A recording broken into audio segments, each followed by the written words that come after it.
नमस्कार दोस्तों, आज मैं आप लोगों के सामने एक बहुत ही कॉमन बीमारी के बारे में बात करूंगा जिससे कि 30 से 40% इंडिविजुअल जो हैं ग्रसित होते हैं। इस बीमारी का नाम है इरिटेबल बाउल सिंड्रोम, जिसको कि हम लोग IBS बोलते हैं।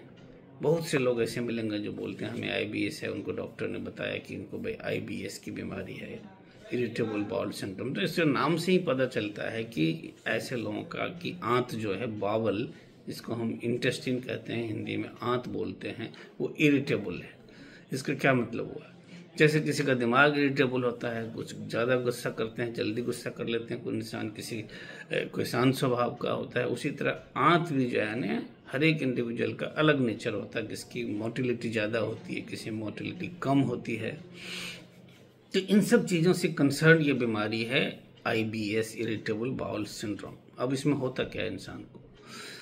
ये बड़ी वेग सिम्टम्स है। किसी को दर्द हो सकता है, किसी को लूज मोशन हो सकता है, किसी को कॉन्स्टिपेशन हो सकता है, किसी को एक बार कॉन्स्टिपेशन है, कल को उसको डायरिया हो सकता है।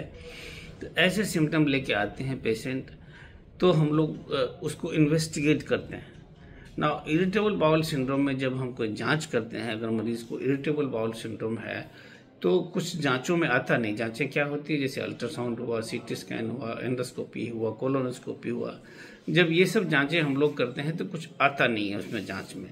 तो एक तरह से कह सकते हैं कि ये डायग्नोसिस ऑफ एक्सक्लूजन है।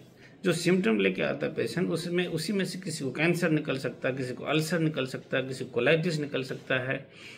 जब हम जांच करते हैं तो ये सब चीज़ें नहीं मिलती है, तो आप कह सकते हैं कि डायग्नोसिस ऑफ एक्सक्लूजन है, मतलब बाकी बीमारियां नहीं है, तो हम उसको इरिटेबल बाउल सिंड्रोम कहते हैं।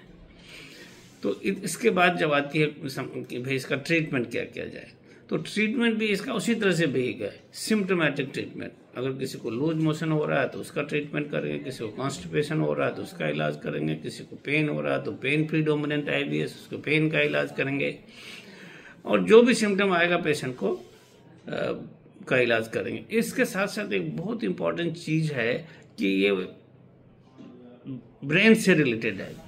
ऐसे पेशेंट को, किसी को एंजाइटी हो सकता है, किसी को डिप्रेशन हो सकता है। मतलब जो साइकोलॉजिकल सिम्टम्स हैं, ऐसे पेशेंट का में काफ़ी ज़्यादा कॉमन है, काफ़ी ज़्यादा एसोसिएशन है।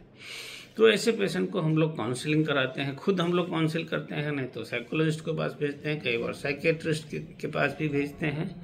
तो फाइनली मैं ये कहना चाहूँगा कि इरिटेबल बाउल सिंड्रोम बहुत कॉमन चीज़ है।